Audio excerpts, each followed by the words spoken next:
c'est que chaque personne puisse acquérir un fragment de l'œuvre et recomposer chez lui un labyrinthe de l'œuvre. Le recomposer en 2, 3, 4, 5 fragments. Et donc, par rapport à vos personnes, vous pouvez vous rapprocher de l'œuvre pour voir les détails. Luc Barovecchio a regardé sur Google, le 2 février 2007, combien il y avait d'occurrences Luc Barovecchio. Et il y en avait 23, je crois. En tant qu'acheteur, vous devenez acteur de l'œuvre. Parce que vous rentrez à la fois dans l'œuvre et vous déplacez les mouvements internes de l'œuvre. Le prix de l'œuvre est indexé sur le nombre de morts.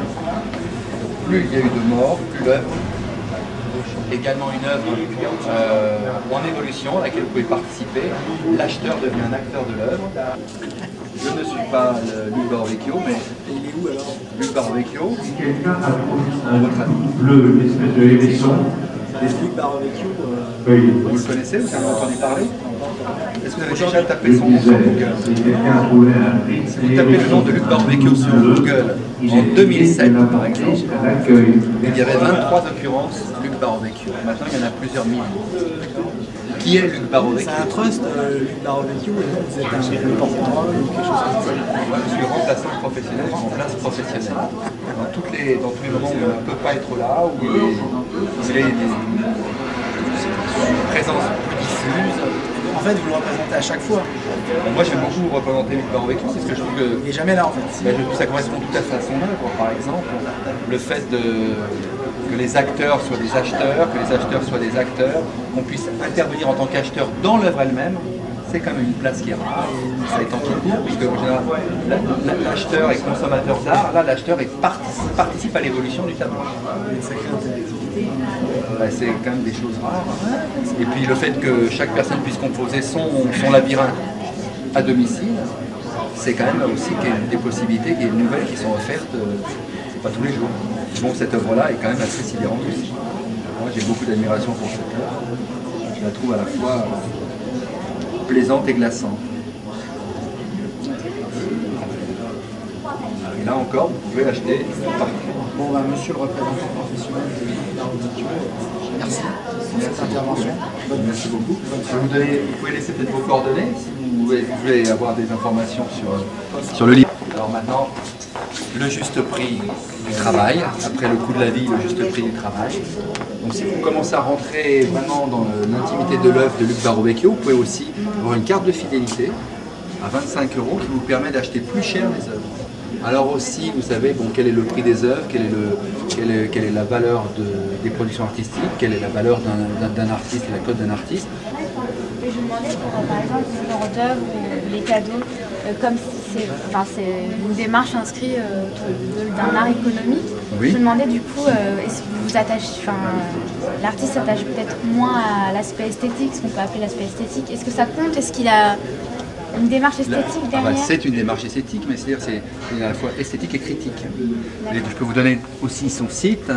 Alors comme par hasard, c'est www.arteconomique.com. Oui. Donc c'est la rencontre de l'art et d'un rapport économique. C'est pas l'art et l'économie, c'est l'art et la valeur économique. Et donc bien sûr, il questionne toutes ces données. Et vous voyez cette œuvre sur Israël et la Palestine. Oui, là c'est vraiment Mais on est dans une économie, mais comme vous avez dit, le prix de la vie.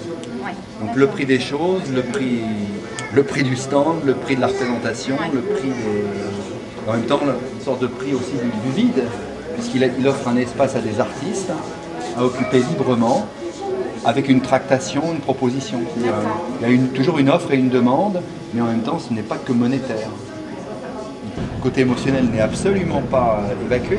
Simplement, c'est une sorte de certaine pudeur, vous voyez, de ne pas afficher directement des sentiments, mais de jouer aussi avec le spectateur, de l'inclure, je dirais, physiquement et sensiblement. Le fait que l'acheteur devienne un acteur, vous voyez, il y a un rapport sensible, je dirais presque même sensuel. Pas avoué d'emblée dans l'idée de l'achat d'une œuvre, mais dans l'idée de progressivement de quel lien il souhaite tisser avec son regardeur, son acheteur.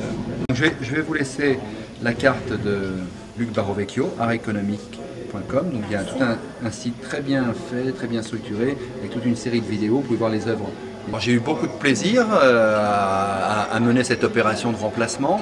C'est vrai qu'au début, il a fallu trouver une cohérence entre les œuvres. L'œuvre est vraiment éclatée. C'est chaque fois des petits morceaux qu'il faut relier les uns avec les autres. Mais au bout de quelques temps, avec une vision panoramique, en essayant de rentrer dans les œuvres, on arrive à avoir une cohérence et tout se reflète, tout fait écho, que ça soit les œuvres participatives où les spectateurs, les visiteurs peuvent écrire sur la proposition d'échange, que ça soit le rapport avec l'œuvre sur Gaza ou l'œuvre sur Google par exemple. Tous ces éléments-là permettent une certaine cohérence. Moi j'ai eu beaucoup de plaisir, j'ai beaucoup appris aussi en travaillant sur l'organicité de cette œuvre, j'ai beaucoup appris sur l'œuvre de Luc Barovecchio, donc pour moi c'était vraiment une grande joie.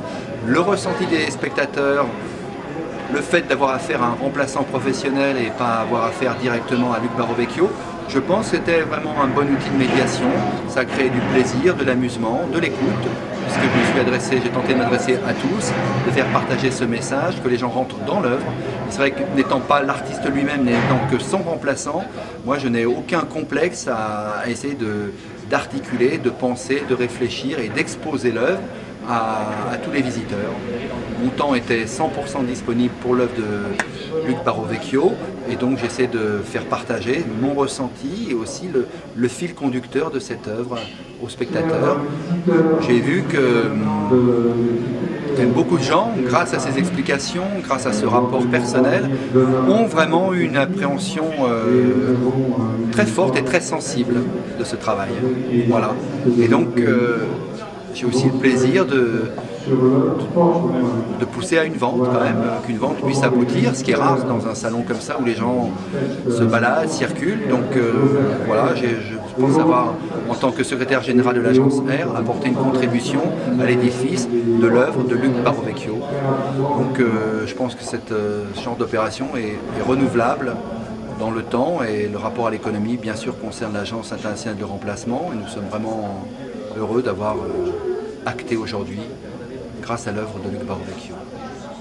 Merci beaucoup Alain, vraiment félicitations d'avoir réussi à vendre donc, une œuvre sur mon stand, ce qui va te permettre de remporter une autre œuvre en soi qui est donc l'œuvre My Bank Account, mon compte bancaire, donc tu vas pouvoir recevoir une photo de ton qui correspond à l'ouverture de ton compte en banque, qui sera crédité du pourcentage que tu as reçu sur l'œuvre vendue et qui te permettra, comme tu le sais, de pouvoir un jour acquérir une œuvre de Luc Barovecchio avec ces comptes en banque, ces crédits. C'est quand même la belle surprise. Je ne m'attendais pas vraiment à ce que mon compte s'ouvre aujourd'hui et c'est vrai que c'est un premier pas dans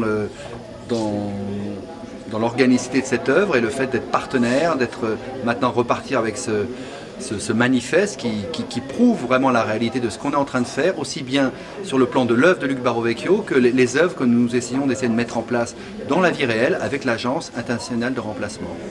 Voilà, donc merci beaucoup Luc pour cette invitation, merci beaucoup pour donc, cette première réussite partagée et donc j'espère bien qu'à l'avenir, le compte de l'agence R et mon compte personnel dans l'œuvre de Luc Barovecchio va se poursuivre et que nous allons gagner vraiment ensemble une grande part du labyrinthe qui nous entoure et essayer de trouver des portes d'entrée et de sortie dans ton œuvre, dans le monde et qu'on y trouve tous du plaisir. Merci beaucoup Alain pour ta participation et encore félicitations. J'ai le plaisir de t'ouvrir ce compte en banque. Tu as le compte numéro 1. Aujourd'hui, nous sommes le 27 novembre. Donc, la performance se situait au MAC Paris. Donc, je te mets à ton crédit 4,5 €. Je signe l'œuvre. Je trouve ça formidable d'avoir un relevé de compte dans l'œuvre d'un artiste et de pouvoir rentrer par son travail dans l'œuvre d'un artiste. C'est vraiment quelque chose qui n'arrive pas tous les jours. Je suis vraiment ému. Double approbation. Moi je valide. Je suis désormais propriétaire de cette œuvre qui est à la fois un crédit, et à la fois un relevé de compte, et à la fois la trace d'une expérience.